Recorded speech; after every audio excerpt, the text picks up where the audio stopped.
Pas ada bencana, kita semua pasti nengoknya ke negara kan. Tapi sebenarnya kewajiban mereka itu apa sih? Nah, bencana banjir di Sumatera baru-baru ini jadi kayak studi kasus yang pas banget buat ngebongkar pertanyaan soal kepemimpinan dan tanggung jawab negara. Yuk, kita bedah bareng analisisnya. Nah, dari pemerintah pusat, narasi yang kita dengar itu soal kekuatan. Pesannya tuh jelas banget. Kita ini kuat, semuanya terkendali. Ya, ini citra yang pengen mereka bangun kan? Tapi, dari lapangan ceritanya beda banget loh. Gambaran yang muncul itu kebalikannya. Fokusnya bukan lagi soal kuat, tapi malah soal rapuh. Bukan mandiri, tapi gagal. Nah, jurang pemisah antara dua narasi inilah yang mau kita dalami sekarang. Oke, jadi gimana cara kita ngebongkarnya? Pertama, kita bakal lihat realita krisisnya di lapangan itu kayak gimana. Terus, kita masuk lebih dalam ke argumen sumber soal cacat sistemiknya. Abis itu, kita bakal lihat solusi alternatif yang ditawarin, gimana cara kerjanya pas ada bencana. Dan, ujung-ujungnya, apa sih arti semua ini buat tanggung jawab seorang pemimpin? Oke, kita masuk bagian pertama. Krisis di lapangan. Yuk kita lihat kondisi sebenarnya yang dialami para korban, ya, di luar dari pernyataan resmi atau apa yang kita lihat di media. Menurut sumber yang kita bedah ini, kenyataan di lapangan itu, wah, suram banget. Bantuan ternyata nggak merata. Jadi ada banyak daerah yang terisolasi, di mana orang-orang berjuang sendirian. Udah gitu, infrastruktur rusak, koordinasi lemah, makin parah deh. Coba deh bayangin, ada warga yang sampai harus jalan kaki berhari-hari cuma buat nyari makan. Ini bukan lagi soal bencana alam aja kan, tapi udah masuk ke gagalnya sistem logistik dan distribusi. Oke, sekarang kita bergeser ya, dari sekedar lihat gejalanya ke coba cari diagnosisnya. Sumber ini bilang, masalahnya itu lebih dalam dari sekedar logistik yang berantakan. Katanya, ini soal ideologi, soal cara pandang terhadap kekuasaan itu sendiri. Nah, disinilah inti argumennya. Kita lihat ada dua cara pandang yang benar-benar bertolak belakang. Di satu sisi, ada pandangan kalau kekuasaan itu alat buat cari untung dan pengaruh. Jadi prioritasnya ya investor politik. Tapi di sisi lain, ada sebuah ideal di mana kekuasaan itu dianggap amanah.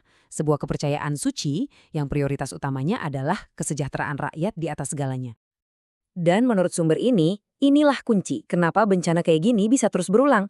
Mereka menggambarkannya sebagai sebuah siklus pengaruh. Gini alurnya. Pertama, ada investasi politik buat kampanye. Nah, ini bikin pemimpin yang terpilih punya utang budi dan harus mentingin kepentingan investornya. Hasilnya, lahirlah kebijakan-kebijakan yang pro-bisnis tapi bisa merusak lingkungan. Contohnya ya deforestasi itu. Dan pas bencana akhirnya terjadi, siklus ini ditutup dengan impunitas. Aktor-aktor yang diduga jadi penyebab utama, malah nggak tersentuh hukum. Lalu sumber ini nunjukin satu angka, 4,6 triliun rupiah. Angka apa ini? Ternyata ini anggaran penanggulangan bencana buat tahun 2026. Menurut analisis mereka, buat negara yang serawan Indonesia, angka segitu tuh kecil banget. Dan ini dianggap jadi bukti nyata di mana sebenarnya letak prioritas negara. Oke, setelah ngejelasin masalahnya, teks ini nggak berhenti di situ. Mereka juga ngajuin sebuah solusi. Nah, di bagian ketiga ini, diperkenalkanlah sebuah model pemerintahan alternatif, sistem khalifah Islam.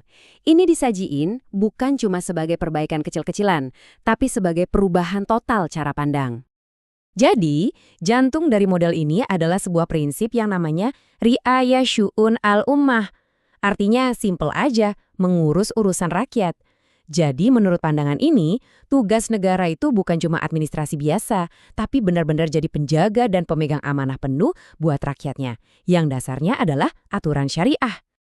Dasar prinsip ini menurut sumbernya ya dari Al-Quran. Ayat yang dikutip ini intinya menekankan dua pilar utama kepemimpinan yang ideal. Pertama, kasih amanah ke orang yang tepat, dan kedua, kalau memimpin harus adil. Nah, inilah landasan teologisnya buat model kepemimpinan yang fokusnya melayani. Terus, gimana model ini kalau dipraktikkan pas ada krisis? Nah, sumber ini ngejelasin mekanisme respon bencananya secara spesifik. Yuk, kita lihat. Protokolnya tuh jelas banget. Pertama, dana langsung cair dari kas negara, yang disebut Baitul Mal. Kedua, negara gerakin warganya buat ikut bantu. Kalau dananya ternyata masih kurang juga, ada pungutan darurat khusus, namanya Dhoribah, yang diambil dari orang-orang kaya.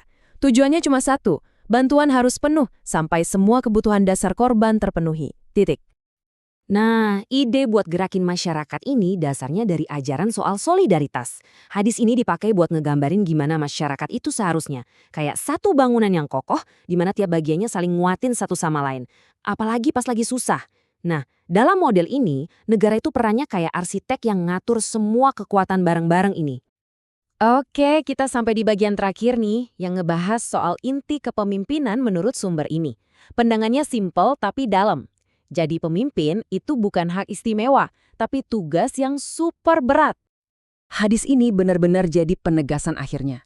Jadi poin kuncinya gini, pemimpin itu adalah pengurus atau penjaga, dan dia bakal dimintai pertanggungjawaban langsung atas nasib rakyatnya.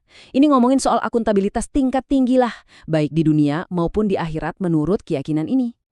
Sumber ini nutup analisisnya dengan perbandingan yang nusuk banget antara pemimpin terbaik dan terburuk.